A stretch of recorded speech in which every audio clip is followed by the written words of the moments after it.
Vamos a dar comienzo al primer panel, que es sobre política de drogas y sus diversos enfoques. Van a exponer en este panel, perdón, porque no tuve tiempo de pasármelo un papel todo. Sabina Frederick, que es profesora e investigadora independiente de la Universidad Nacional de Quilmes y del Consejo Nacional de Investigaciones Científicas y Técnicas, doctora en Antropología Social por la Universidad de Utrecht, Países Bajos. Sus temas de investigación y transferencia de conocimientos giran en torno a la profesionalización y democratización de las Fuerzas Armadas y de seguridad en la Argentina contemporánea. Su último libro es La Gendarmería desde adentro, publicado por Siglo XXI, año 2020. Fue ministra de Seguridad de la Nación de 2019 a 2021 y subsecretaria de Formación del Ministerio de Defensa de 2009 a 2011. Desde 2021 es presidenta de la Agencia de Cooperación Internacional y Asistencia Humanitaria Cascos Blancos del Ministerio de Relaciones Exteriores, Comercio Internacional y Culto. También va a disertar la doctora María Victoria Vaca Paunero, abogada, especialista en Derecho Penal, defensor oficial criminal y correccional de la provincia de Buenos Aires y presidenta del Centro de Estudios de la Cultura Canábica.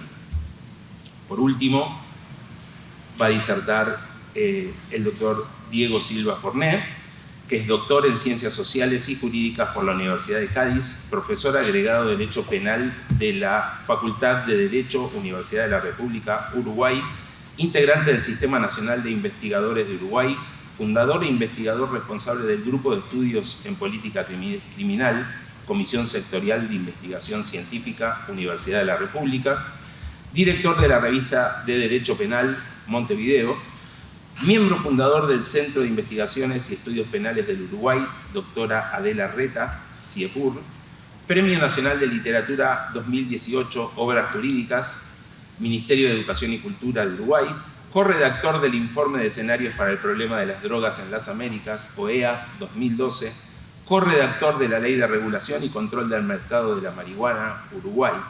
Ha publicado libros y artículos, así como dictado cursos, seminarios y conferencias sobre temas de su especialidad en América y España.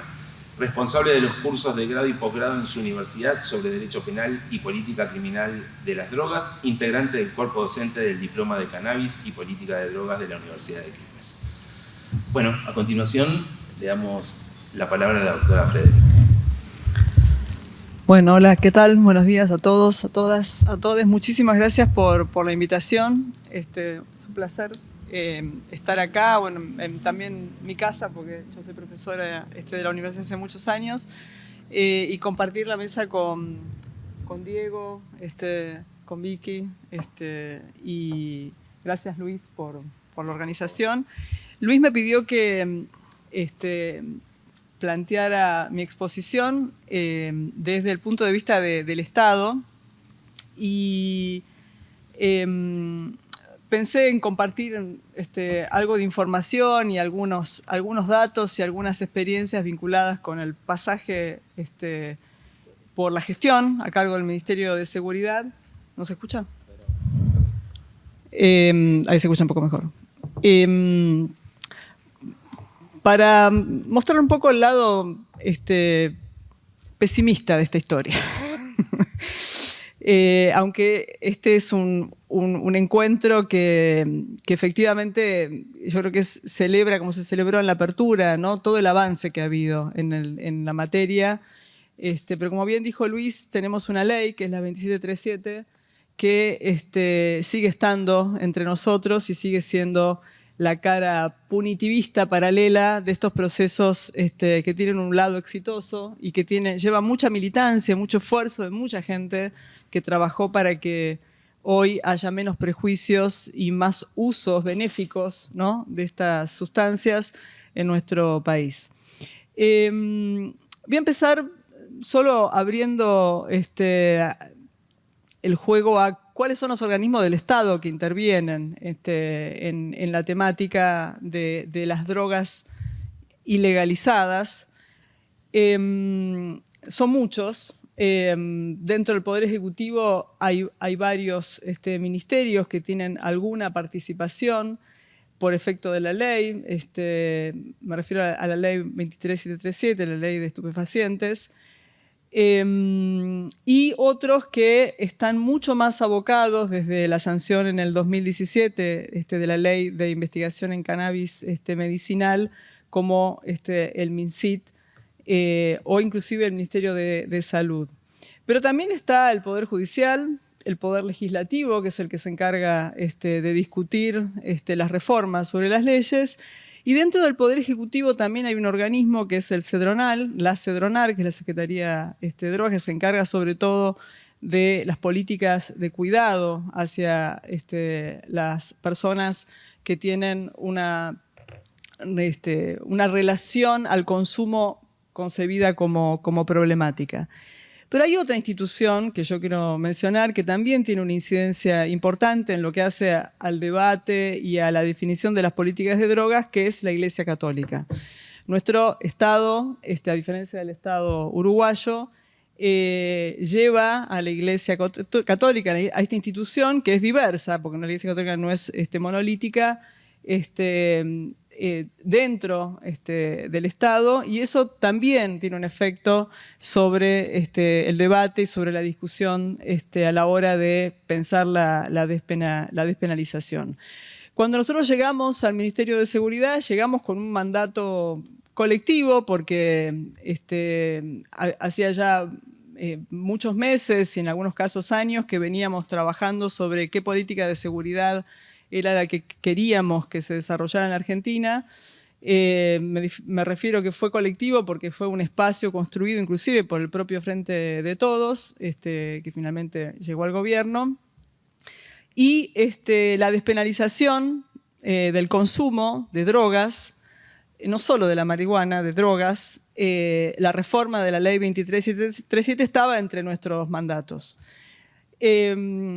Cuando nosotros llegamos al gobierno, obviamente ya teníamos la ley del 2017, la ley de investigación en cannabis, y apenas asumimos, se presentaron muchísimos colectivos, Mamá Cultiva, entre muchos otros legisladores que habían trabajado en esa ley. Vicky, ahí yo la conocía a Vicky en esas reuniones. Se constituyó, se reactivó la red de investigación en cannabis que depende del CONICET, en fin, se rearmaron un montón de espacios, pero había críticas importantes a la reglamentación que finalmente se cambió en el 2018, creo que fue la aprobación de esa reglamentación, y el pedido al Ministerio de Seguridad era que la ministra de Seguridad, anterior a mí, había dejado una resolución que, del 2018, la 258 del Ministerio de Seguridad, que establecía condiciones de habilitación de los espacios en los cuales tanto el INTA como el CONICET tuviesen que desarrollar los cultivos que estaban habilitados por la ley. O sea, el gobierno anterior se había ocupado de impulsar una ley que fue un avance significativo, pero la reglamentación estaba de punta prácticamente para todos. Las fuerzas de seguridad seguían persiguiendo a los y las cultivadoras. Era muy difícil frenarlos. Y se había establecido este circuito dentro del Ministerio de Seguridad que era realmente absurdo. Cuando empezamos a trabajar en la discusión de la nueva reglamentación, fue muy interesante advertir que había muchos compañeros y compañeras que estaban inclusive a favor de la despenalización del consumo, que seguían insistiendo en que el Ministerio de Seguridad tuviera injerencia en la habilitación, ¿no?, de los predios. Y se desarrolló inclusive una discusión dentro del Ministerio de Seguridad en donde muchos dijimos, hay que desecuritizar esta reglamentación. No puede ser que el Ministerio de Seguridad se ocupe de hacer un trámite interno para decir si efectivamente hace falta 2 cámaras, 3 cámaras, hay que poner alambre electrificado. Las fábricas de armas en Argentina no nos piden nada a nosotros. ¿Por qué habría que hacerlo con el cultivo de cannabis? Bueno, no fue una discusión fácil, pero conseguimos que el Ministerio de Seguridad no estuviese en la nueva reglamentación. Pero no fue, insisto, no fue fácil. O sea, había todavía en muchas personas que habían colaborado en esa reglamentación la idea de que la seguridad tenía que estar de alguna manera presente. Y eso es el efecto de la ley 23737. En adelante, y hasta ahora, yo sé que este es el lado positivo, por eso yo lo planteo por ahí un poco desde el punto de vista negativo, pero yo sé que tiene un lado positivo. Lo que decidió nuestro gobierno es profundizar todo lo que hace a la investigación y a la producción, ¿no? Que es algo que se planteó aquí, que por supuesto que es muy importante porque no solo genera puestos de trabajo, sino que hay oportunidades para la exportación, etc.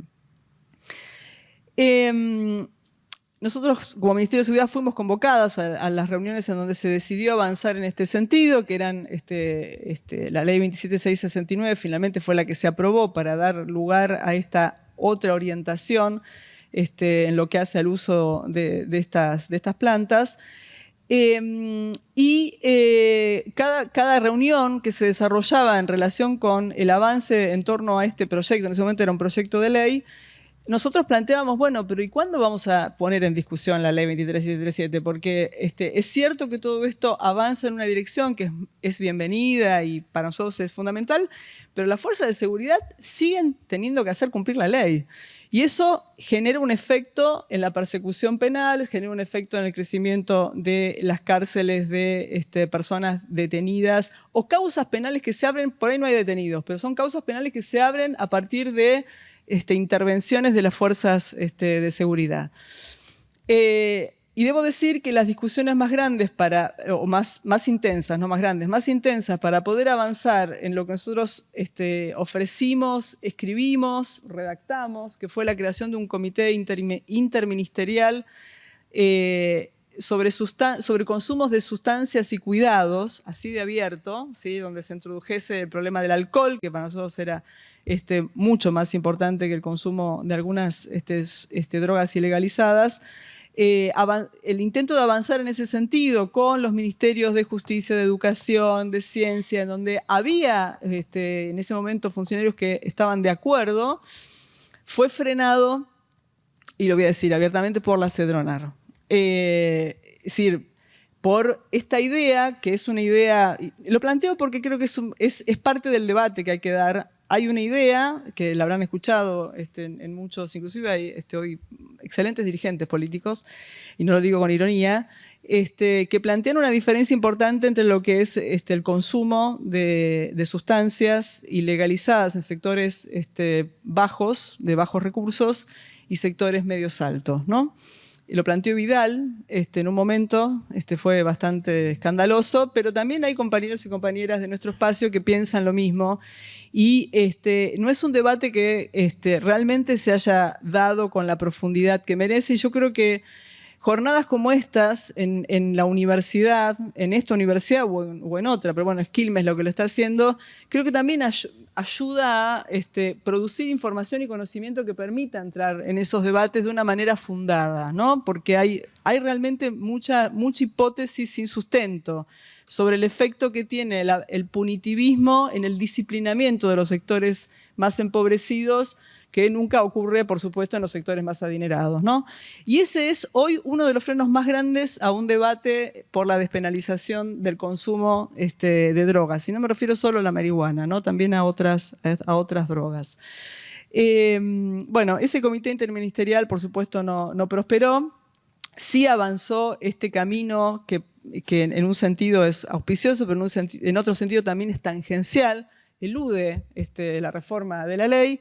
Simultáneamente, el senador Dalmacio Mera en el Senado hizo un trabajo interesante, nos preguntó a nosotros, bueno, ¿qué es lo que les parece a ustedes que se puede introducir como debate? Y yo le dije, mirá, esto es fundamental, tenemos un gasto, además, visto desde el punto de vista del gasto del Estado, en algo que no va a ningún lado, en el sentido de que no mejora la situación sanitaria, ni reduce el mercado tampoco, y mete cada vez más gente presa, con lo cual esta ley ya está claro que no va más, ¿no? Justo se cumplían los 30 años de la ley, porque es de 1989, y él hizo un trabajo interesante, descubrió que había prácticamente todo el arco político estaba a favor, pero hay hay un punto en el que finalmente no se puede avanzar y no consiguió la presentación de ningún borrador de proyecto que permitiera. Hay muchos proyectos presentados, vos sabés, ¿no? Vi que hay un montón de proyectos, pero bueno, nunca se da esa discusión. A los efectos de esta charla, de esta exposición, estuve consultando los datos de la Procunar, de la Procuración de Narcocriminalidad, a cargo de Diego Iglesias. Tienen una base estadística interesante que reúne la apertura de causas desde el 2011 al 2022. Lamentablemente no tiene discriminados las drogas por las cuales se inician las causas, cosas que serían muy, muy importantes, porque desde el punto de vista de las fuerzas de seguridad federales, las intervenciones sobre aquellos que son consumidores de marihuana o productores se redujo, dejó de ser de interés, por lo menos en estos años, esperemos que no cambie. No es el objetivo principal, ¿no? Y como el objetivo es para las investigaciones criminales de la fuerza de seguridad es la cocaína, no la marihuana. Pero lo que muestra los datos de la Procunar, que van desde el 2011 hasta el 2022, es que el promedio de causas que se iniciaron en esos 11 años, tenemos, en esos 11 años hay un 36% de causas que se iniciaron por tenencia para consumo. 36% de causas que se iniciaron para tenencia por consumo y 12% para tenencia simple. En el 2011 y en el 2019 hubo 39 y 40% de las causas iniciadas, estamos hablando de la justicia federal, no la justicia ordinaria. O sea, no de aquellos que desfederalizaron la ley 2377. Estuvimos en 39-40% de las causas que se iniciaron por tenencia para consumo personal. En el 2022, o sea, el año pasado, el 49% de las causas que se iniciaron en los juzgados federales fue por tenencia para consumo personal y el 8% para tenencia simple.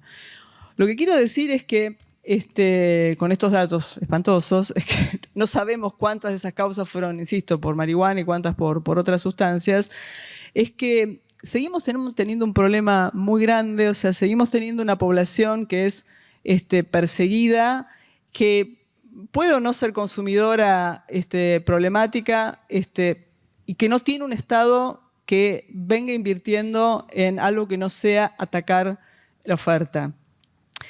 E inclusive pensando en las modificaciones que se hicieron recientemente o las leyes nuevas que tenemos como la ley 27350, ¿no? Que es la de cannabis medicinal, y la 27669, que es la de producción de cannabis medicinal y de cáñamo industrial, son leyes que están sentadas sobre la regulación de la oferta, pero no de la demanda. Es decir, lo que no hay en la Argentina, y creo que es un debate que habría que pensarlo un poco en analogía con el debate sobre la interrupción voluntaria del embarazo y los 1000 días, no tenemos una masa crítica que trabaje sobre cómo hacer para atender el problema sanitario, que es el origen de esta ley 23777. No hay otra razón por la cual esta ley exista.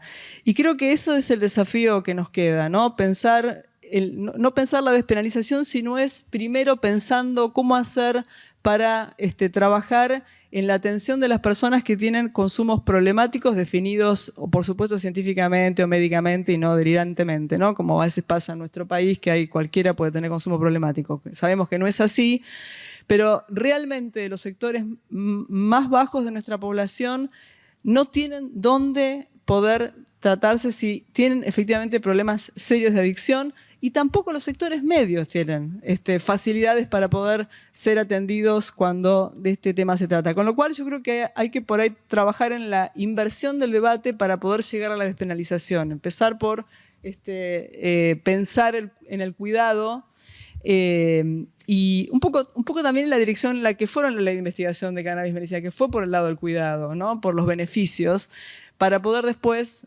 discutir la despenalización de los consumos. Bueno, eso, gracias.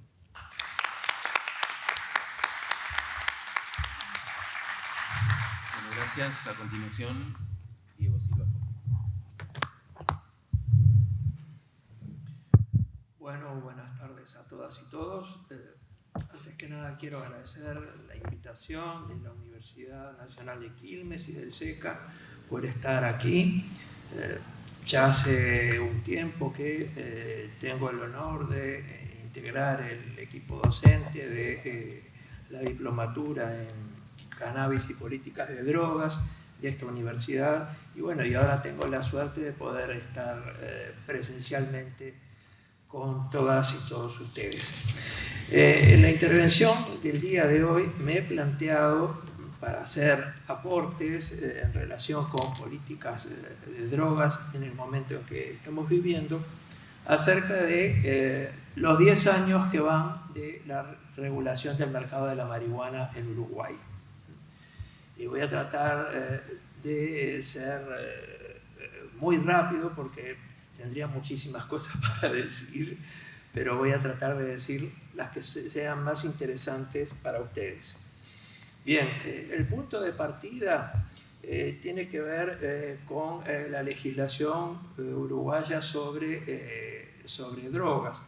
En Uruguay nunca estuvo penalizado el consumo de drogas ilegales.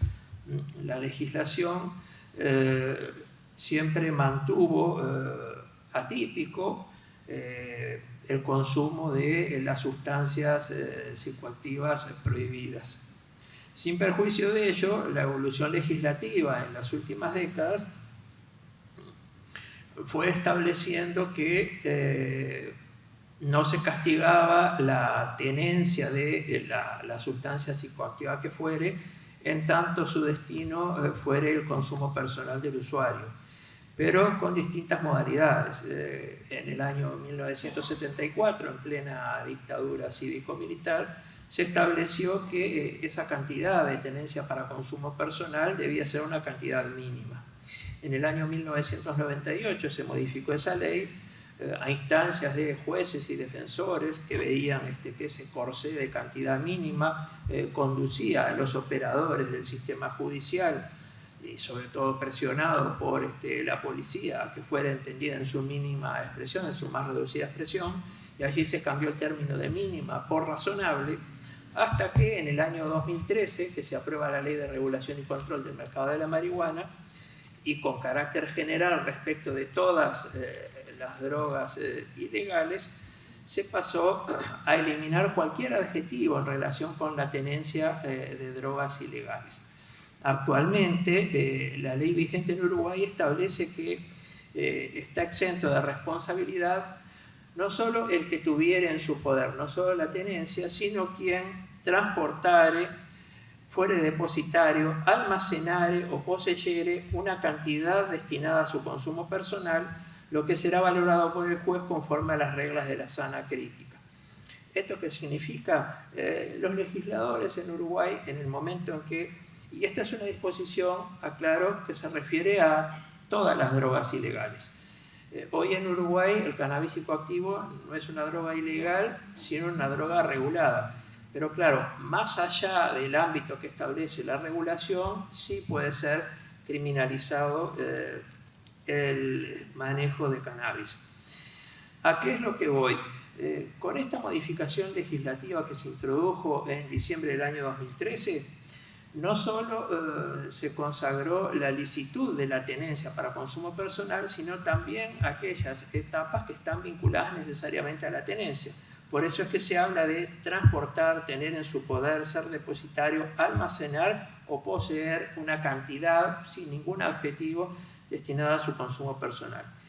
Y aquí, digamos, que lo más revolucionario de este cambio, que aparte refiere, reitero, a todas las sustancias psicoactivas, es que pasa a ser lícito el almacenamiento de sustancias psicoactivas.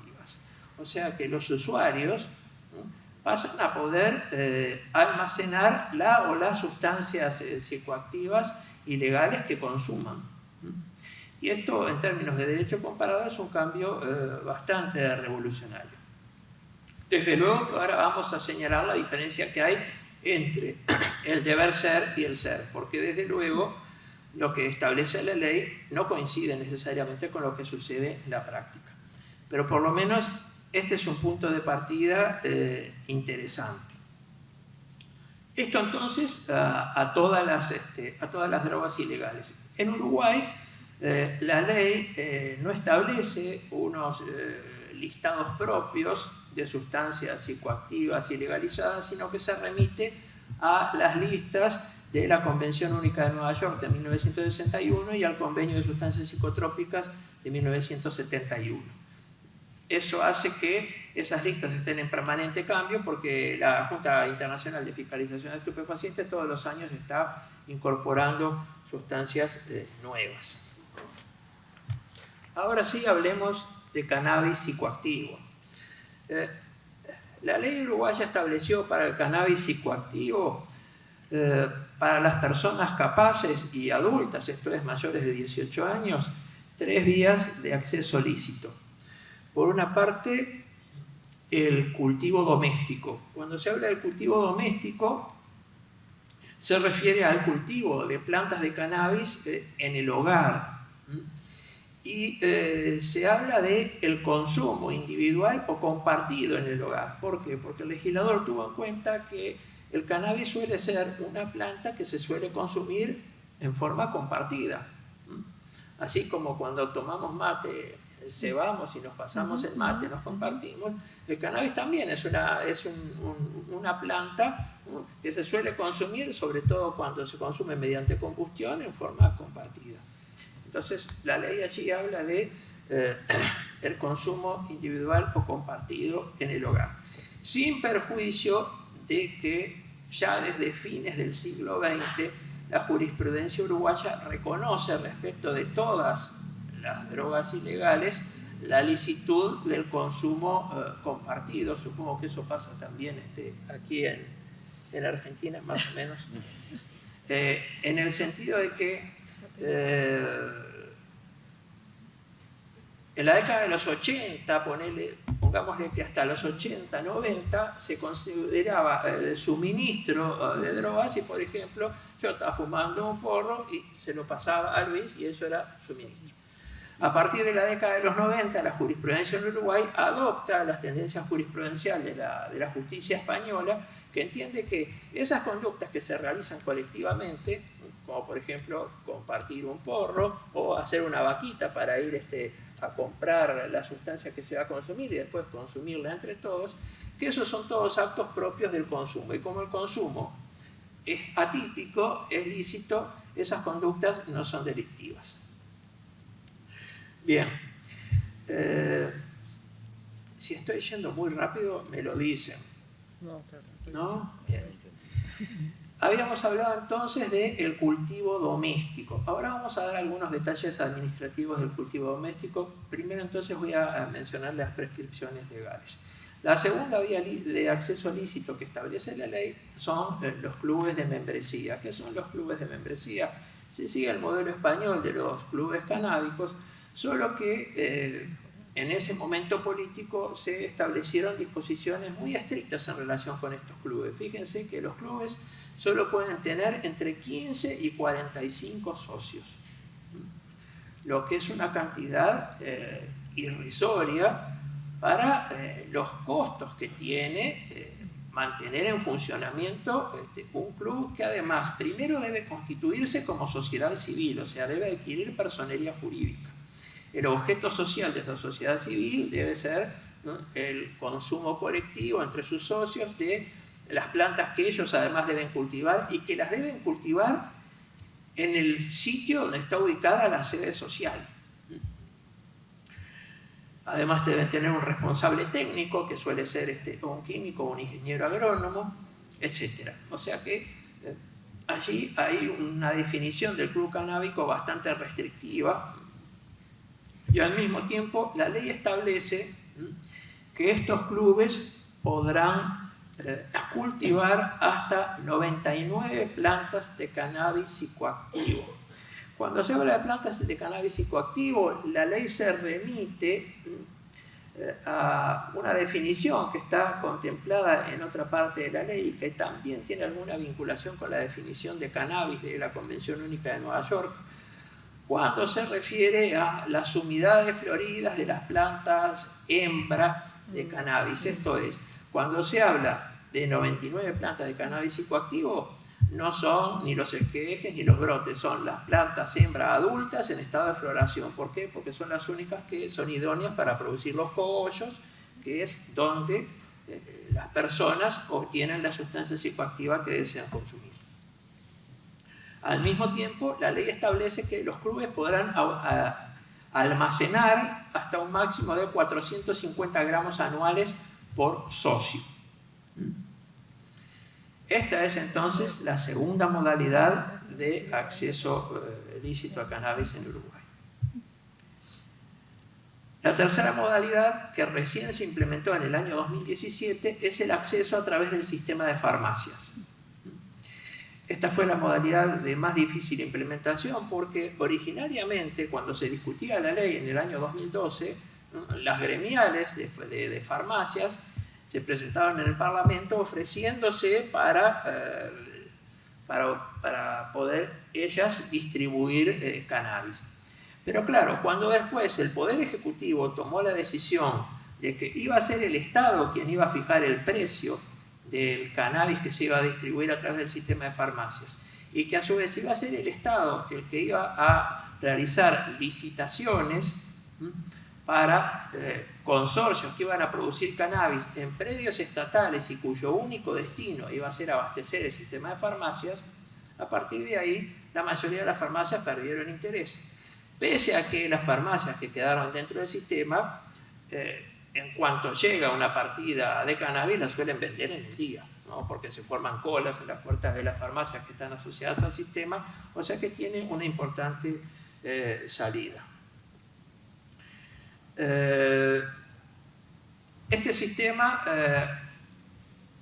tuvo importantes dificultades ya desde el inicio. ¿Y esto por qué?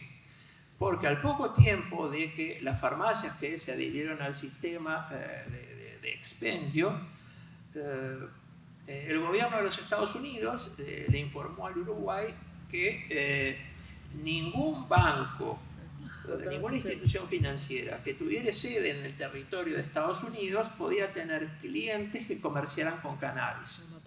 Esto quería decir entonces que ninguna farmacia en Uruguay podía tener ninguna cuenta bancaria, porque claro, todos los bancos que existen en Uruguay, todos tienen alguna dependencia en territorio estadounidense, inclusive los bancos uruguayos estatales.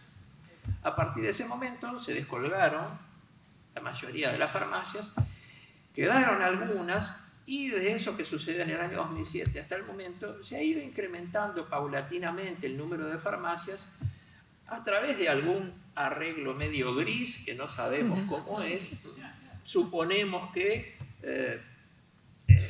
los titulares de la farmacia tendrán una cuenta bancaria de la farmacia y tendrán otra cuenta paralela de alguien, y a través de ese mecanismo de triangulaciones que siguen expendiendo cannabis. Pero el gobierno uruguayo no hizo lo que hizo, por ejemplo, el gobierno canadiense. El gobierno canadiense, para evitar esta prohibición de la ley patriota norteamericana, compareció judicialmente ante los tribunales estadounidenses y logró que la justicia norteamericana autorizara a los bancos canadienses a tener clientes que comercien cannabis regulado. Uruguay eso no lo hizo, seguramente o porque era muy caro, o porque era muy complicado, o porque estamos demasiado lejos, o porque no tenía voluntad política para hacerlo. Bien. Estas son entonces las tres vías de acceso lícito que tienen las personas mayores de edad y capaces para acceder al cannabis psicoactivo regulado en Uruguay. Al mismo tiempo, la ley estableció presunciones de destino lícito. ¿Qué son las presunciones de destino lícito? Son mecanismos que estableció la ley para asegurar los derechos de los consumidores de cannabis frente a posibles intervenciones abusivas o arbitrarias de las autoridades estatales. Esto es, de policías, fiscales, jueces, etc. Estas presunciones de destino lícito, ¿qué es lo que nos dicen? Que respecto a los cultivadores domésticos, se entiende que cada cultivo doméstico, hasta 6 plantas de cannabis psicoactivo en estado de floración, la ley entiende que esas 6 plantas son para consumo personal de los usuarios de cannabis que habiten en ese domicilio. Y al mismo tiempo que en ese cultivo doméstico, hasta 480 gramos por usuario domiciliado allí que se almacene, se entiende que es también para ese usuario que allí se domicilia. Por encima de esas cantidades, la ley dice que en el caso de que haya algún conflicto eventual con la justicia, será el juez el que tendrá que analizar el caso y resolver conforme a las reglas de la sana crítica si se está cumpliendo con el destino de consumo personal o compartido en el hogar. ¿Sí? ¿Esto por qué lo señalo con tanto énfasis? Porque estas disposiciones legales luego fueron absolutamente ignoradas por la reglamentación. La propia reglamentación de la ley, que fue dictada al año siguiente, en el 2014, estableció que estas cantidades que hoy mencionamos, de 6 plantas y 480 gramos anuales, son cantidades límite. Esto quiere decir que la propia reglamentación contradice flagrantemente el texto de la ley, lo que obviamente es inconstitucional, porque los decretos reglamentarios solo pueden hacer, lo único que pueden hacer es establecer los mecanismos para viabilizar las prescripciones legislativas, pero nunca pueden establecer disposiciones contrarias a lo que establece la ley, que fue lo que pasó en este caso. Y esto sucedió inclusive durante la administración Mujica. Al mismo tiempo, también la ley establece una presunción de destino lícito en relación a la tenencia de cannabis psicoactivo. Y esta presunción de destino lícito rige para todas las personas que se encuentren en el territorio del Uruguay. Cualquier persona que se encuentre en el territorio del Uruguay, por hasta 40 gramos de cannabis psicoactivo que lleve consigo, la ley entiende que es para su consumo personal. Y no hay que ser ni cultivador, ni estar inscrito como usuario del sistema de farmacia, ni socio de club. Cualquier persona. ¿Esto por qué lo digo? Porque para ser cultivador doméstico, para integrar un club canábico o para obtener cannabis a través del sistema de expendio de las farmacias, hay que ser nacional uruguayo o estar domiciliado en territorio uruguayo con por lo menos un mínimo de 1 año. El legislador en su momento, hace 10 años, entendió que teniendo en cuenta los regímenes prohibicionistas de toda la región, esa era una manera de evitar conflictos con los países vecinos. Al día de hoy parece una disposición bastante ridícula, pero fue lo que se estableció. Se estableció lo mismo en relación cuando en Uruguay se legisló acerca de la interrupción voluntaria del embarazo. Se estableció que solo podían interrumpir voluntariamente su embarazo en territorio uruguayo las mujeres uruguayas o cualquier otra mujer que estuviera domiciliada en el Uruguay desde hace por lo menos 1 año. ¿Esto para qué? Decían los legisladores. Bueno, para evitar el turismo canábico, para evitar el turismo abortivo. Cuestiones que hoy nos resultan absurdas, cuando basta con que miremos a Europa, lo que sucede hace 60 años, donde hay varios países que específicamente se dedican al turismo canábico y al turismo abortivo. Pero bueno, la moral, los preceptos moralizantes están mucho más, digamos, más campantes en Uruguay de lo que pareciera visto desde fuera. Ahora voy a dar algunas cifras, muy brevemente, en relación con estas vías de acceso lícito. Estas vías de acceso lícito requieren un acto de registro, o sea que las personas para poder acceder a cannabis psicoactivo dentro del mercado regulado deben registrarse. ¿Cómo se registran? Completando un formulario que entregan en cualquier oficina del correo público. Los datos de la identidad de los usuarios están catalogados por la ley como datos sensibles. Esto quiere decir que no pueden ser revelados sino conforme orden fundada de la justicia. Y cualquier funcionario público al que revelase estos datos va a cometer un delito de violación de secreto. Bien. En relación con el cultivo doméstico, tiene que tratarse de un cultivo en una casa-habitación. Como ya les dije, aquí se produce una violenta discordancia entre lo que establece la ley, que establece la licitud en el destino del cultivo, no en la cantidad de plantas ni en la cantidad de cannabis que se almacene, en forma diferente que respecto de los clubes canábicos. ¿Y esto por qué? Por una razón muy sencilla. Porque las personas físicas podemos hacer todo lo que no está prohibido. En cambio, las personas jurídicas solo pueden hacer aquello que les está permitido. Entonces, los clubes, como son entidades jurídicas, tienen límites establecidos por la ley en relación con cuántas plantas pueden cultivar y cuánto cannabis pueden almacenar. El que tiene que estar destinado exclusivamente para sus socios.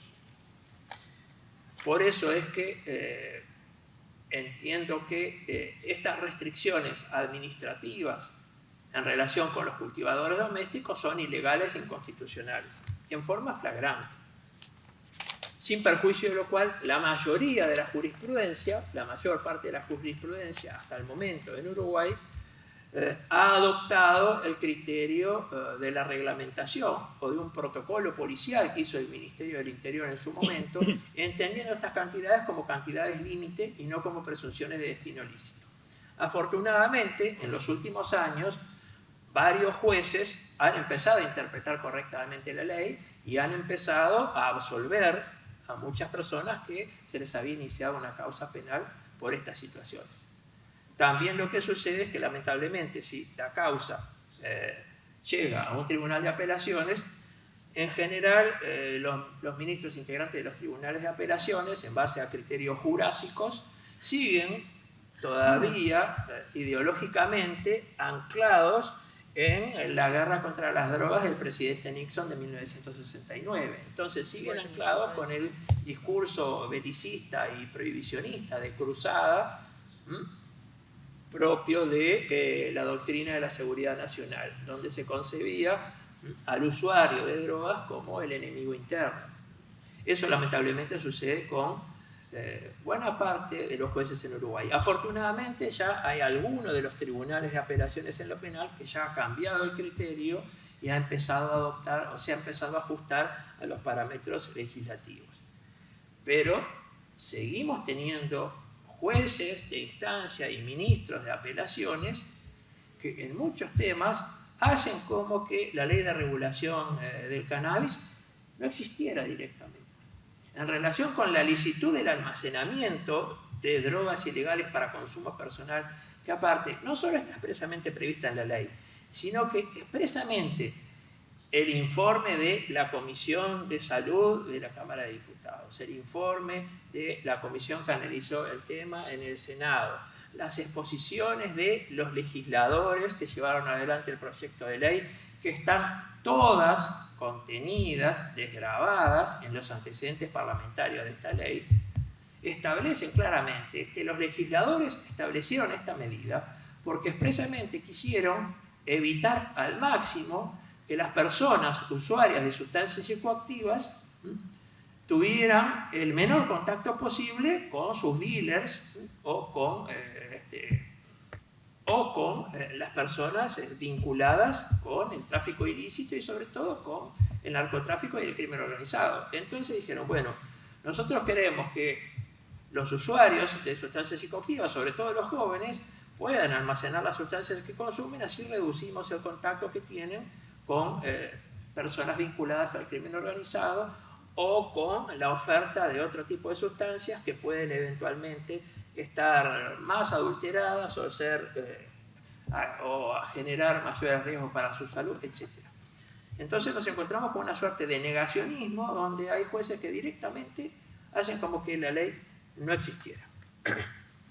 Dentro de estas disposiciones ilegales está también que administrativamente se prohíbe a los usuarios de cannabis psicoactivo que puedan acceder a más de una vía de acceso lícito, lo que también es flagrantemente ilegal porque la ley nada dice.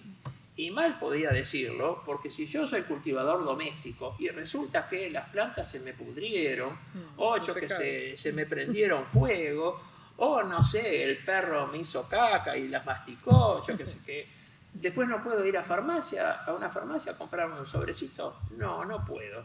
¿Y eso por qué? Por una decisión administrativa, flagrantemente ilegal. Bien. ¿Cuál es el cannabis que se expende en el sistema de farmacias en Uruguay? Que es al que acceden la mayor parte de los usuarios que consumen dentro del mercado regulado. Hay 3 variedades, son todas variedades híbridas. Hay una variedad alfa de predominancia cannabisativa, la variedad beta es de predominancia cannabis índica, y luego la última que se ha ofrecido a los usuarios es la variedad gamma, que esta sí contiene un porcentaje de THC superior a las anteriores. Las variedades alfa y beta tienen un porcentaje de THC del 9% y ahora la variante gamma tiene un porcentaje del 15%. ¿Por qué? Porque se pretende acceder a aquellos usuarios que buscan una planta que pegue más, que tenga una mayor potencialidad psicoactiva. Otro punto. En Uruguay, el cannabis del mercado regulado no tiene impuestos, a diferencia de lo que sucede en Canadá, los Estados Unidos y todo eso. ¿Por qué no tiene impuestos? Porque el Estado pretende que sea competitivo con el mercado negro. Entonces, el Estado es el que fija el precio y el Estado decidió no aplicarle impuestos para que, ante la oferta del mercado regulado, donde las personas tienen la posibilidad de acceder a un producto fitosanitariamente controlado, que viene empaquetado, que viene indicado cuál es el contenido de los principios activos, y que inclusive trae hasta recomendaciones para el consumo, de esa manera se entiende que se puede competir mejor con el mercado negro. Bien, aquí seguramente no se ve, pero los sobrecitos de cannabis que se adquieren en las farmacias tienen una cantidad de indicaciones. Se pueden adquirir 40 gramos por mes. Los sobres vienen de a 5 gramos, se pueden retirar 10 gramos semanales. Estas son todas cuestiones burocráticas absurdas, pero lo importante también es que los usuarios no tienen que identificarse frente al farmacéutico. Lo único que tienen que hacer es presentar su huella digital ante un lector y el sistema digital les habilita el expendio. Esto se hace para proteger la identidad de los usuarios. O sea que en ningún momento tienen que mostrarle al farmacéutico ni documento de identidad, ni decir cómo se llama, ni nada. Basta con la huella digital en el lector. Bien. A ver de qué me estoy olvidando. Ha habido, dentro de las limitaciones de Uruguay, un país chico, somos muy poquitas personas, en todo el territorio del Uruguay hay 3.300.000 personas, en Montevideo vive 1,5 millones de personas, o sea, somos una especie de barrio de Buenos Aires, digamos, más o menos, pero desde que se inició el mercado regulado, paulatinamente han ido ascendiendo tanto el número de cultivos domésticos, de clubes, como de usuarios que acceden al sistema de farmacias. Sobre todo, últimamente ha habido un incremento del número de clubes canábicos, porque claro, a los clubes sobre todo se están haciendo socios aquellas personas que buscan alguna variedad que les gusta más, o alguna hibridación que les gusta más, o que tenga algún potencial psicoactivo o alguna combinación de CBD-THC que les gusta más. Lo que en Uruguay está francamente atrasado y yo diría deliberadamente atrasado y obstaculizado, es tanto la investigación científica como el desarrollo de las utilidades medicinales y terapéuticas del cannabis. Y esto por motivos exclusivamente políticos, porque tanto la administración del doctor Tabaré Vázquez en el pasado periodo de gobierno como en el actual gobierno uruguayo, que está gobernado por una coalición de derechas que van desde la derecha neoliberal hasta la ultraderecha que reivindica el terrorismo de Estado, no existen políticas públicas en relación con el cannabis. Esto es, los emprendedores, los investigadores, los científicos quedan directamente frente a cualquier iniciativa que presentan, salvo alguna ayuda que les pueden brindar desde el Instituto de Regulación y Control del Cannabis, que es la entidad reguladora, se ven enfrentados a navegar en un mar burocrático demencial. Basta con mencionarles que cuando en Uruguay se produjeron las primeras yerba mate con cáñamo molido, estoy hablando de cáñamo, que la planta de cáñamo ni siquiera integra las convenciones de Naciones Unidas. ¿Por qué? Porque tiene menos de 1% de THC, o sea que el potencial psicoactivo del cáñamo es ridículo. Aún así, las autorizaciones para el expendio de esa yerba mate con cáñamo demoraron más de 2 años y lograron salir porque distintos parlamentarios tuvieron que interceder, porque si no, las trabas burocráticas de los funcionarios del Ministerio de Salud Pública no habilitaban o no facilitaban en modo alguno esa gestión, con requisitos absurdos, reiterados, duplicados. Esto evidencia que hay una falta de capacitación y una deliberada ausencia de políticas públicas en relación con el desarrollo del mercado de la marihuana en Uruguay, sobre todo en estos ámbitos. No sé si me queda algún minuto. Estamos pasados. Únicamente tengo aquí algunos datos, por si surge en la etapa de preguntas, del impacto de la regulación del cannabis en los adolescentes. Esto es, ustedes saben que los adolescentes no pueden acceder lícitamente al cannabis psicoactivo, pero traigo aquí algunos números por si quisieran luego conversar. Muchas gracias.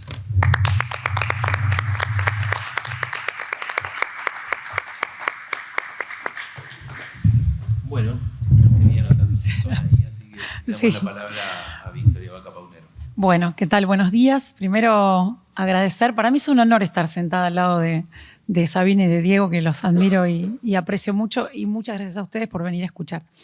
Yo voy a tratar de completar un poco lo que ellos hablaron y pensar qué hace Argentina o qué viene haciendo Argentina en términos de política de drogas desde una perspectiva de lo que son las políticas públicas en general.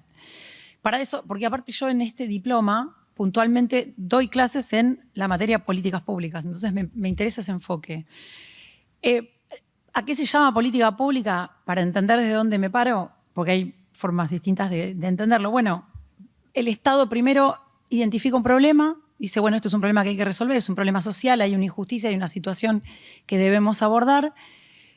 Determina cómo, o sea, piensa un plan de abordaje, un plan que además tiene que tener, para que sirva, obviamente, presupuesto, y tiene que tener quién lo va a llevar adelante, porque el Estado no es el concepto de Estado es bastante complejo, es una institución del Estado la que lleva adelante lo que sea, el plan que sea que se pone en vigencia. Después hay una implementación concreta, la puesta en práctica de ese plan, y después hay un sistema de evaluación para ver si esto sirvió o no sirvió, según lo que se planificó primero. ¿Qué hace Argentina con esto? Si pensamos la ley penal, si vamos a pensar la ley 23737 con estos ejes, vamos a ver. En el año 89 Argentina se compró primero un problema que no teníamos, toma corrientes doctrinarias, corrientes de pensamiento, construcción de agenda pública externa. Ya la década del 70 la venía tomando, pero muy fuerte se replica en el año 89. En Argentina no era un país con una gran problemática en salud o sanitaria de consumo de drogas. no lo era. Hay muchos especialistas que lo trabajan muy bien esto.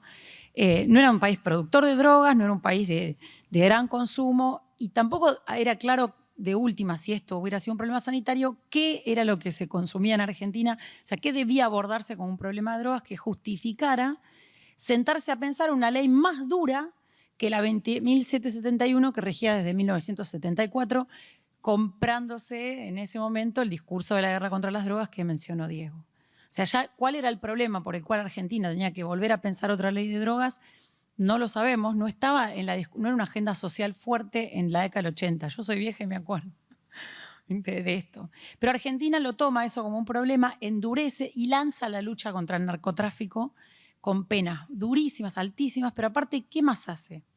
Lo identifica como un problema público, genera las leyes, genera las instituciones, crea la Cedronar.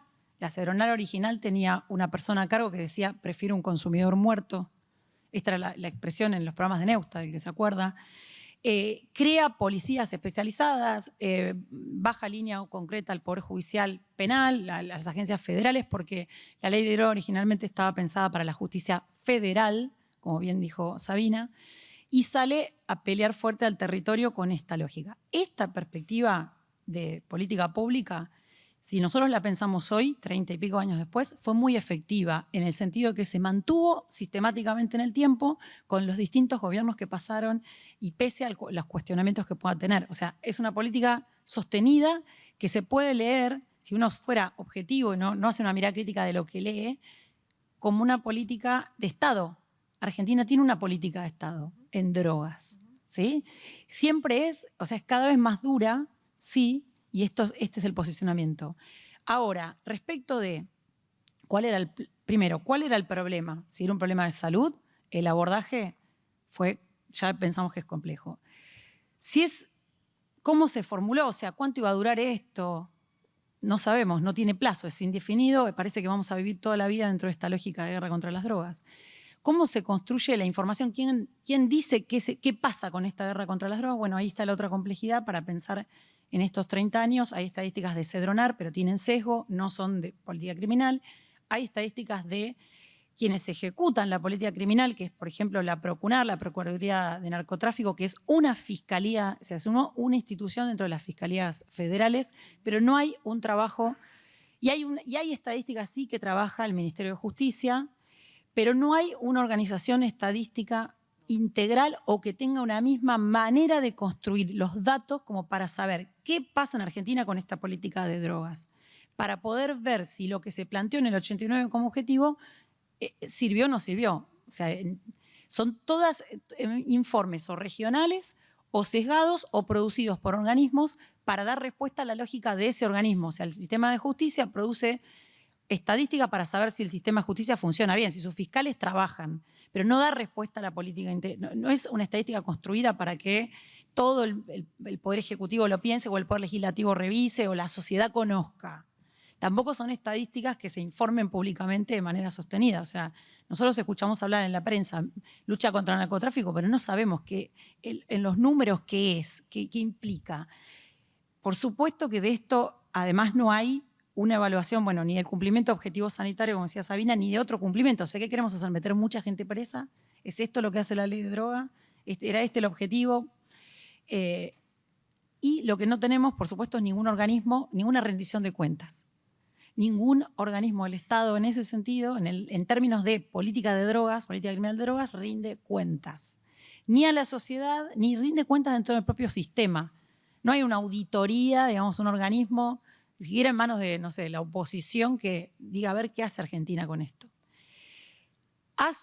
¿Gasta plata? Sí, una fortuna de plata. ¿Está esto determinado bien? No, tampoco. Hay dos trabajos, hay uno de una organización de la sociedad civil, pero hay un trabajo también de la academia, de otra universidad, donde se hizo una evaluación, pero se hizo solo respecto de la provincia de Buenos Aires.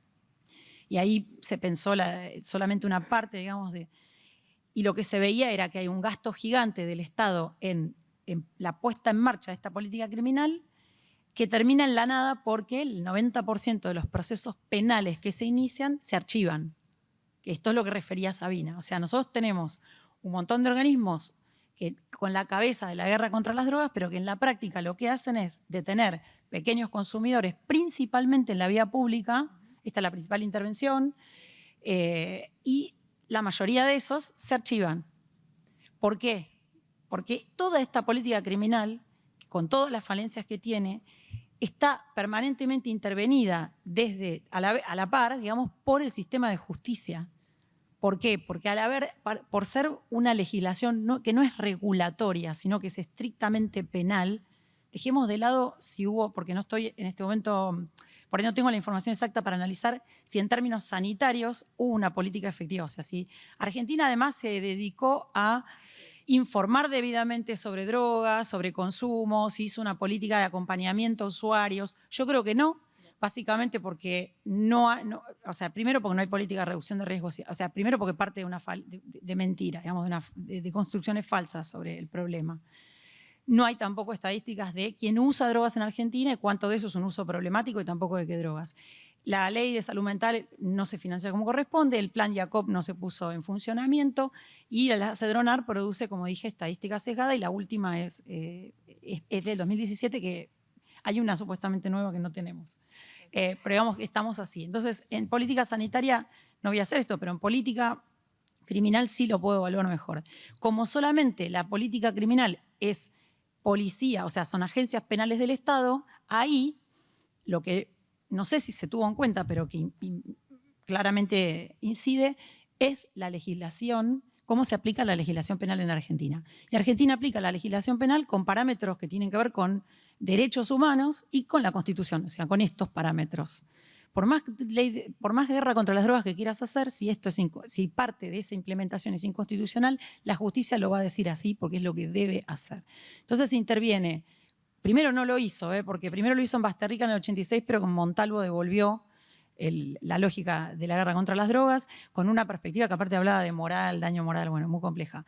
Pero lo volvió a hacer, volvió a reconocer la perspectiva de derechos en Arriola, estableciendo, me hace acordar esto a lo que dijo Diego, un criterio sumamente restrictivo de interpretación, cuasi quirúrgico. O sea, una persona con muy poca cantidad en una situación de consumo personal y clase media, o sea, dejando todo el resto de los abarcados por el sistema no a la buena de Dios, sino a la interpretación de los jueces penales, que los jueces penales están formados con la lógica de la guerra contra las drogas, porque estudian esto en derecho penal, drogas prohibidas, etc.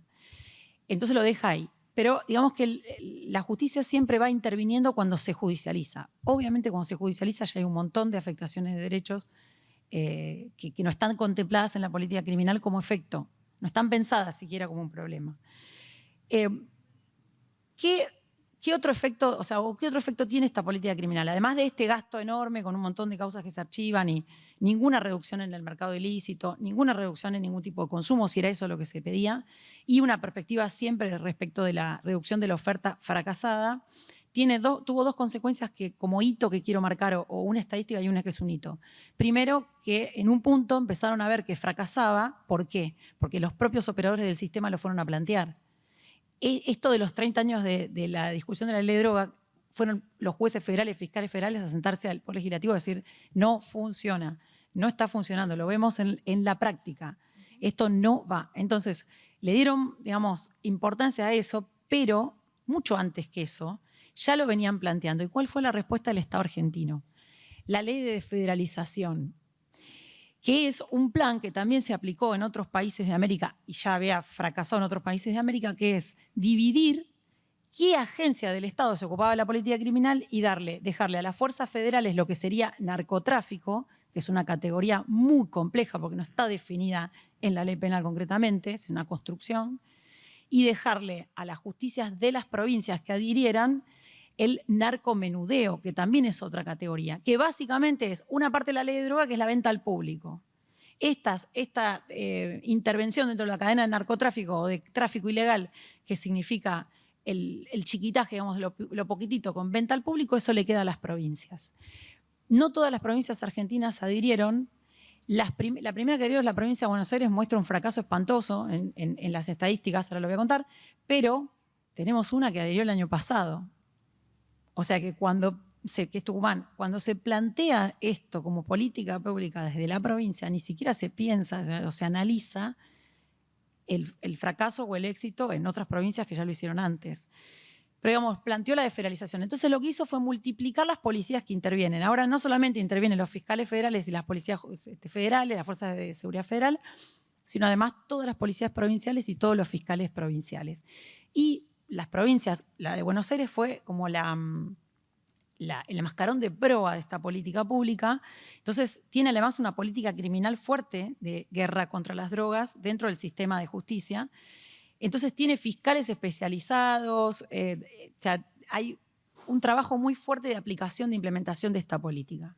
Misma resultado, 90% de causas archivadas, y sí hay estadísticas desagregadas de sustancias que lleva a cabo el Ministerio Público Fiscal, que produce el Ministerio Público Fiscal. Más del 80% de las sustancias incautadas en la provincia de Buenos Aires es marihuana. Entonces esto es lo que perseguimos. Antes perseguíamos consumidores de marihuana y seguimos persiguiendo consumidores de marihuana, solo que más cantidad porque es más policías, más fiscales, más sistema interviniendo. Esto nosotros lo pensamos desde nuestra mirada, que es crítica, como fracaso, en términos de si se sostuvo en el tiempo, sí.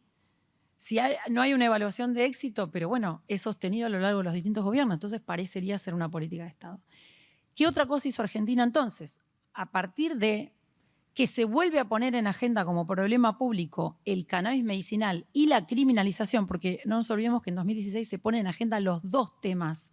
Era no quiero que me tomen por narcotraficante, el discurso de las madres.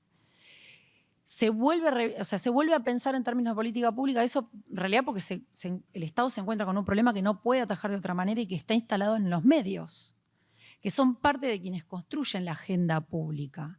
Entonces se toma como un problema, pero tampoco se piensa de manera integral, porque no se discute toda la política de drogas, sino que lo que hacen es pensar, pero las convenciones internacionales del sistema permiten el medicinal. Bueno, regulemos solo el medicinal y demos una respuesta solamente a este sector que está acá viniendo a reclamar, que nadie nos va a cuestionar porque son mamás con chiquitos. Entonces, ¿quién nos va a cuestionar? Entonces, vamos por ahí, vamos a regular esto. Y ahí sí el enfoque fue regulatorio y no despenal. Podrían haber dicho, bueno, despenalizamos el cannabis medicinal, que hubo quien lo pensó. Acá dijeron, no, regulemos, hagamos una lógica más parecida a la uruguaya, si se quiere, pero solo para esto. Entonces, volvamos a la misma lógica. ¿Identificaron bien el problema público? No. Ahí siempre se planteó, cuando se daba la discusión por el cannabis medicinal, también se planteaba la despenalización, también se cuestionaba la ley de drogas, también iban las madres, pero también iba el movimiento canábico atrás. No se identificó correctamente el problema o se tomó solamente una parte. ¿Se escuchó todo el marco social que construía el problema? No, las organizaciones fueron escuchadas a medias. Eran pocas en ese momento, estaban menos organizadas que lo que están ahora. Hoy hay frentes federales, digamos, confederaciones, etcétera, pero igual no se las escuchó del todo. ¿Se incorporó la palabra autocultivo a la ley? No, que era una de las primeras cuestiones que se pedían. Entonces, ¿se identificó mal el problema o no se quiso identificar el problema de manera integral o de manera correcta en relación a lo que pedía la población? Sí. ¿Cómo se formuló la política pública? Bueno, se creó la ley de cannabis medicinal de forma súper restrictiva. Se reglamentó después de manera más restrictiva aún. Dejó afuera a mucha gente y muchas vías de acceso, sí. Tuvieron que pasar 3 años para que sea una interpretación integral con perspectiva en derechos y un ministerio tuviera la decisión política de impulsar una vía de acceso lógica según esa ley.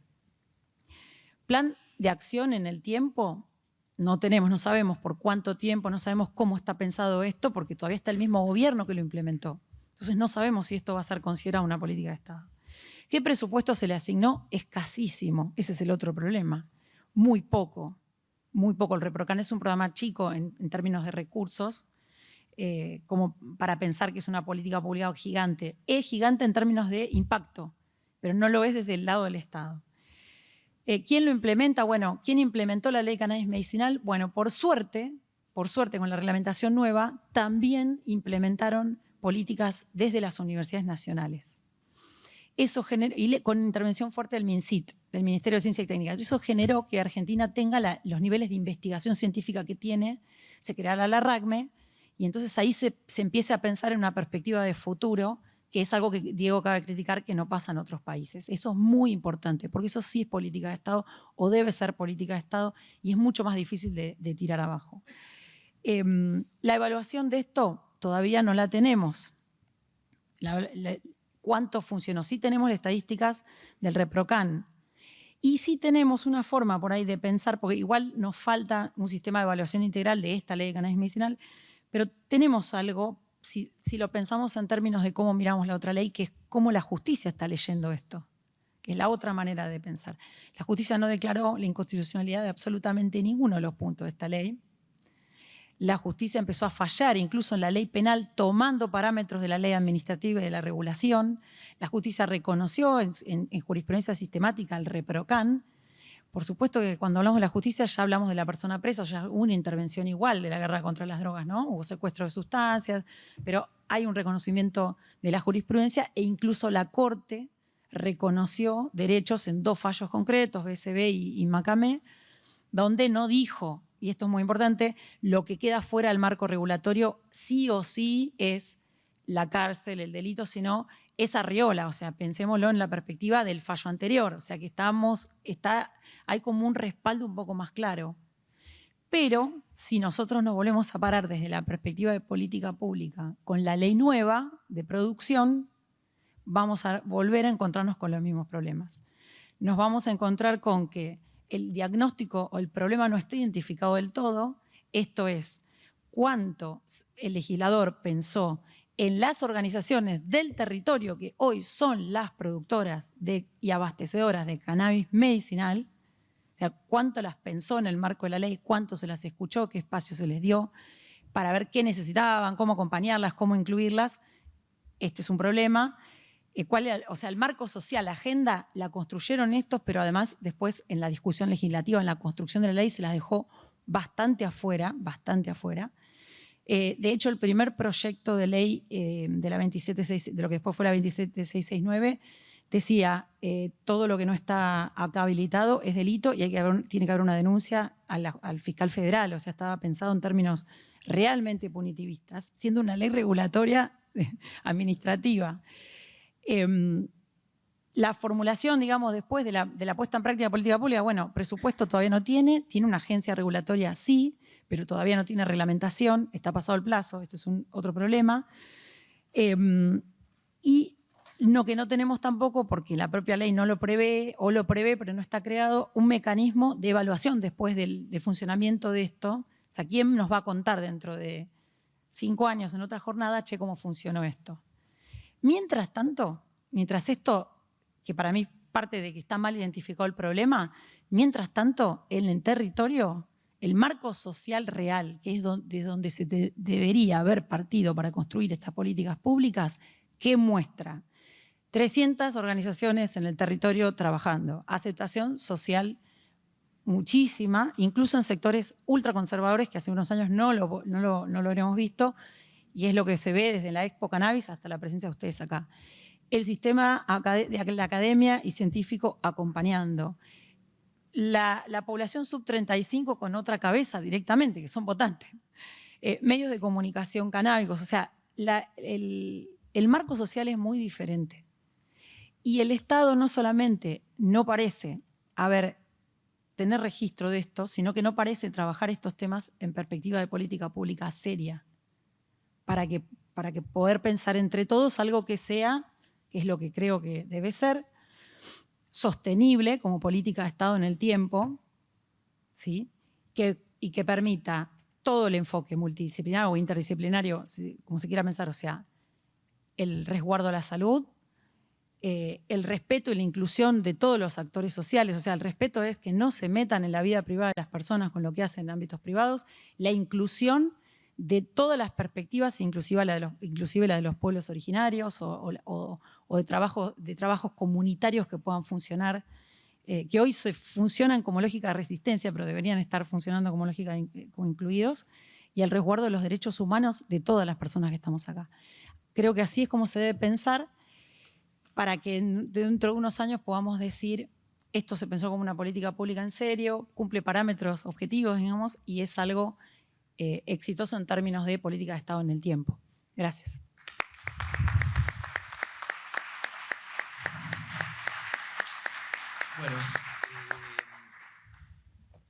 nada, simplemente un pequeño apunte sobre lo que estoy escuchando nada más. Es verdad que tenemos fallos relativamente interesantes de la Corte, pero también tenemos la realidad de que los fallos no son obligatorios para los tribunales inferiores, con lo cual son simple, digamos, expresiones de deseos en el peor de los casos. Entonces, contestando con una pregunta que hizo el amigo Diego, le digo, mira, Diego, ¿sigue existiendo en Argentina el suministro gratuito? Sigue existiendo la facilitación del lugar. O sea que no solo es el que lo pasa, sino el que lo pasa en su casa, inclusive, sí, o en un lugar así. Ni hablar de una vaquita muy difícil de explicar en un tribunal. Victoria es defensora oficial y yo he trabajado de defensor toda mi vida. Y yendo a lo que decía Sabina, de que no están identificadas las sustancias en esas estadísticas, mi piel, mi percepción, mi trabajo me hace pensar seriamente que la sustancia más atacada es el cannabis. Y es a raíz de un eje que va con... el cannabis se milita, no tanto como otras sustancias, ahora lo estamos viendo con los hongos, pero el cannabis se milita, con lo cual el que usa cannabis va con una remera, va con unas medias, va con unas rastas, ¿sí? El cannabis tiene olor y el cannabis se cultiva. Entonces, esto ha generado que jueces den órdenes de allanamiento por el solo hecho de que un vecino diga que hay plantas en un lugar, lo que es aterrador, ¿sí? Pero pasa, y pasa mucho, lo vivimos mucho. Y que el olor los afecta. O que el olor los afecta. Sí. O que se prendan un porro en la calle. Sí, y el disfrute. Sí. El disfrute. Exacto. Es la persecución al disfrute. Entonces, y el tema de las cantidades límite, que fue mucho tiempo lo discutimos en SECA cuando proponíamos, y es esto, que las cantidades límite, si funcionasen como, digamos, si funcionasen como base, de acá para abajo no hablamos, y de acá para arriba empezamos a ver si hay un uso determinado, estaría muy bien, pero la realidad es que en el mundo las cantidades límites terminaron siendo topes. Entonces, de acá para arriba es delito. Todas estas cuestiones pasan por un solo eje, que es la ley, ¿sí? Y a donde todos tenemos que apuntar, me parece que es a la ley. Así que bueno, no sé si hay alguna pregunta. Vamos a hacerlas breves porque estamos bastante pasados, me quieren matar ahí. Sí. Tomamos esa pregunta y cerramos. Yo tengo una pregunta. Fausto.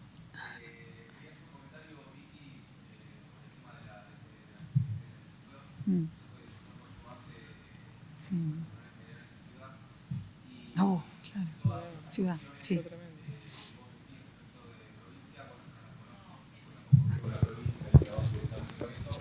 Me parece que...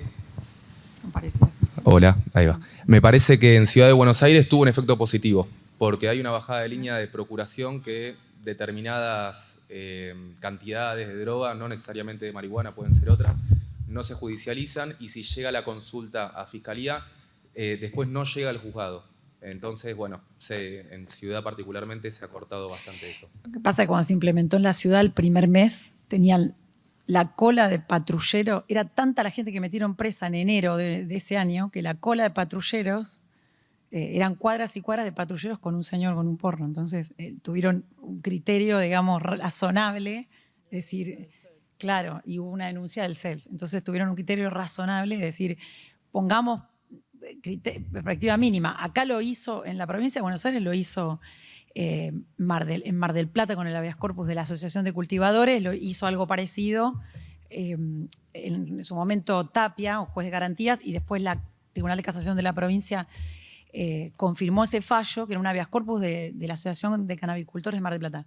Sobre todo las drogas, o sea, menos de tanto de pasta y menos de tanto de coca, menos de tanto de... Y tenían como parámetros que se trabajaron como una especie de protocolo de abordaje con el Ministerio Público. Eso está bien, pero el problema que nosotros tenemos con el análisis de la desfederalización es que es el fiscal el que decide la calificación. Y en la Ciudad de Buenos Aires lo que se ve bastante, por lo menos lo que traen los colegas en general, y capaz que vos me das la razón en esto o no, es que califican todo comercio, tenencia con fines, esa figura rarísima que hace que el juez adivine, o por según su criterio, si yo esto lo tengo para tenerlo, porque me gusta, para guardarlo o para vender. Tenencia con fines. Los fines los decide el juez. Entonces, si yo te califico todo como tenencia con fines, eso entra dentro de comercio. Y te lo pongo en una estadística que te digo que la Ciudad de Buenos Aires no persigue consumidores, persigue comerciantes. En realidad, eso es una decisión muy arbitraria del sistema de justicia. Por eso es que yo decía que la estadística tiene un sesgo muy complicado. Si uno viera a qué se llama tenencia con fines, no sé, yo tengo condenados en la provincia de Buenos Aires a 5 años de cárcel por 2 plantas de marihuana y vestigios de cocaína en una cuchara. Tenencia con fines, por ejemplo. Juicio oral de por medio, o sea, discutido todo. Entonces, el tema es que cuando te lo califican como tenencia con fines, entra dentro de la lógica de estos se están vendiendo. Y si te lo califican tenencia simple, también es una figura rara, pero tenencia simple, bueno, sería un consumidor. Ahora, si todos los fiscales se ponen a calificar tenencia con fines, en la estadística parecería que no se persigue consumidores. Entonces ya sabemos a quién hay que capacitar. Claro. Y una cuestión más, para vincular un poco lo que dijo la doctora Frederick con lo que dijo el doctor Silva Forné, con esta resistencia que tuvo el Ministerio de Seguridad para no meterse en la regulación, con el tema de cuáles serían las cuestiones mínimas de seguridad de cámaras, no sé si tienen relación con eso. Entiendo que en los clubes de membresía uruguayos, Diego, en la regulación tienen dispuesto que tienen que tener rejas, tienen que estar en un lugar determinado, tiene que ser una vivienda que se alquile con el fin del club de membresía y demás. Quería saber si nos podés comentar cuál es o qué se pensó cuando se reguló de esa forma para que tenga unas características determinadas cada club y si funcionó, básicamente eso. Porque mi pregunta es para Diego también, que hacía mucho que quería hablar con él y lo tengo acá, así que voy a aprovechar. No, nosotros cuando estábamos en seguridad nos preguntábamos mucho por el régimen uruguayo, que veo que tiene sus altibajos, y una de las preguntas que nos hacíamos y que me sigo haciendo es qué pasa con el mercado ilegal, o sea, qué pasa con todo aquello, si existe un mercado ilegal de cannabis, qué volumen tiene, qué problemática eso despierta a las fuerzas de seguridad, a la justicia hoy en día. Y agregar una sola cosa a lo que vos decías, Victoria, que me parece que hay que tenerlo en cuenta, que es que efectivamente el problema que se quiso atacar con la ley 23737 no es el problema que se justificó en la ley, es otro problema que tiene que ver con la construcción de enemigos internos dentro de nuestros estados. En el 89 se produce el Consenso de Washington, se acaba la Guerra Fría y empieza una nueva etapa global y nosotros ingresamos, la seguridad se convierte a la luz de ese nuevo adversario que, como vemos, va cambiando de forma, de figura, nadie sabe bien de qué se trata, que estamos hablando, es una cosa fantasiosa que tiene un viso de realidad y que es el problema efectivamente que está acá. Hasta que no haya otro, y hay que tener cuidado con cuál se elige, bueno, me parece que va a ser difícil modificarlo, a menos que haya un consenso muy grande que permita avanzar en la reforma.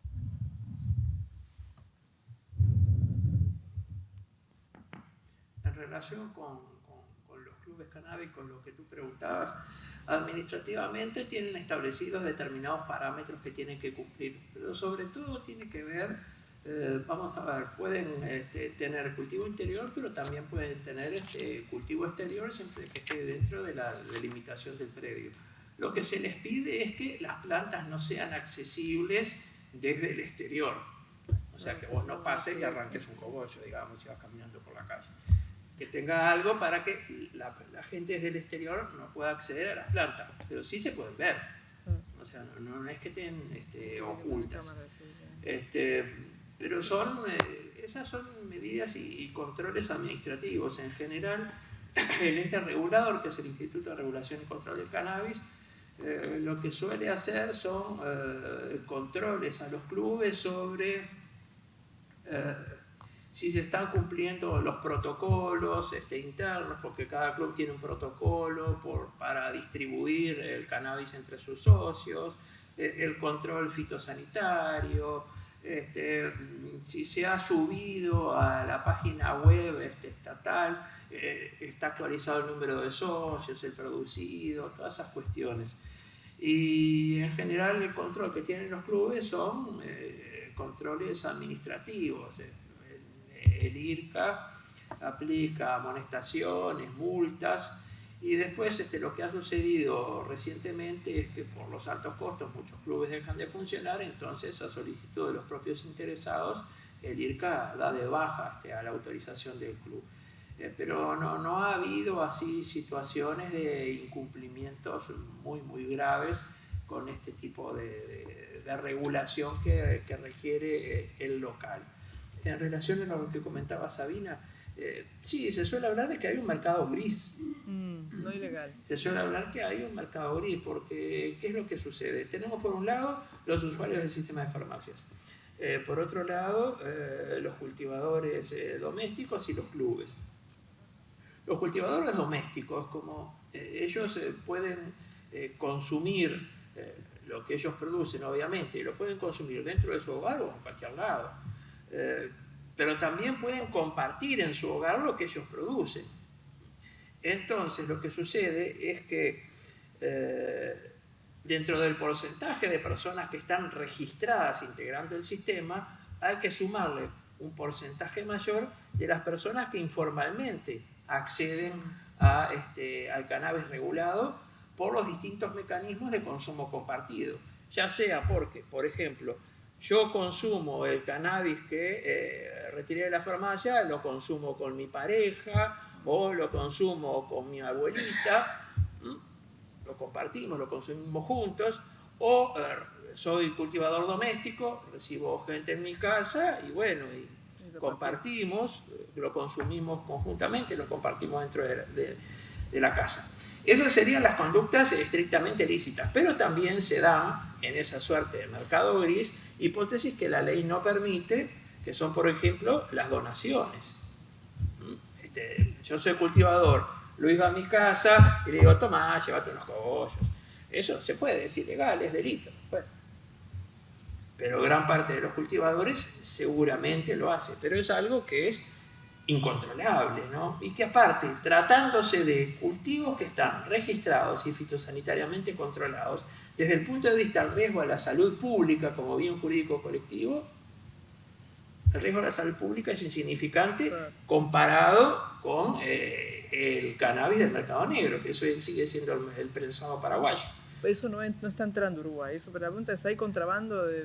Sigue entrando prensado paraguayo, pero se ha, digamos, vamos a ver, ahora por ejemplo los narcotraficantes están ofreciendo cogollos también. Ajá. Claro, porque ya el prensado paraguayo dicen esta porquería, que está toda adulterada, contaminada con hongos, con insecticidas. Claro. Entonces también el mercado negro se ha ido tecnificando. Las estimaciones, allá por el 2020, de fuentes privadas nos decían que más o menos la mitad del mercado de cannabis, o la mitad de los usuarios ya accedían al mercado regulado. Actualmente, el último informe que tengo oficial del Instituto de Regulación y Control del Cannabis, que es de diciembre del 2022, habla de un 40%. O sea que sigue habiendo gente que no se incorporó al mercado regulado. Okay. Pero también hay que tener en cuenta que el sistema de acceso a través de las farmacias es abrumadoramente deficitario. Claro. Porque, por ejemplo, en Montevideo sí hay unas cuantas farmacias, pero en el resto del país hay a veces una farmacia por departamento, que son las circunscripciones territoriales del Uruguay. Hasta hay algunos departamentos que no tienen ninguna farmacia. Entonces ahí, o sos cultivador doméstico, o si tenés suerte que haya un club en tu departamento, por supuesto la gente que vive en el medio rural.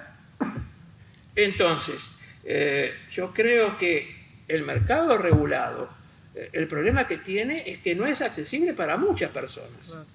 Entonces ahí el problema es del Estado, que no supo hacer las cosas bien y que después directamente se desentendió del tema.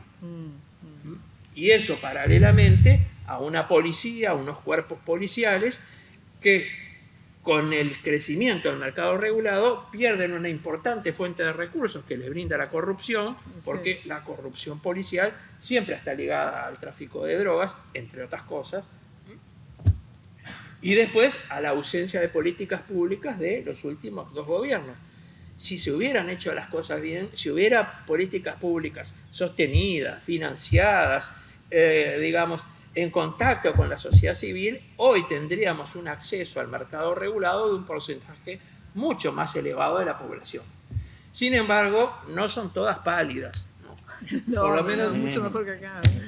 Yo lo que puedo estar tranquilo que salgo a caminar por Montevideo, voy a la Rambla, a un parque, a una plaza, y con una foto que le mandé a Luis una vez, bajo a mi perro, ahí a la placita que hay detrás de casa, y hay una abuelita jugando con el nene en un sub y baja, y en un costado hay 2 chicos que se están fumando un porro. ¿Y pasa algo? No, no pasa nada. O cuando voy a una oficina en el centro de Montevideo, me paran un semáforo y al lado mío, a las 8:30 de la mañana, por ahí, veo a una chica afrodescendiente, o sea, mujer afrodescendiente, que va a laburar y se está fumando un porrito en el semáforo antes de entrar al laburo. Y entonces, y a nadie se le mueve un pelo, ¿no? Lo mismo que cuando vamos caminando por la Rambla, hay tanta gente tomando mate como fumándose un porro. ¿Y qué pasa? No pasa nada. El país no se llenó de gente desmayada en las calles, ¿viste? Los drogadictos, los toxicómanos. No pasa nada.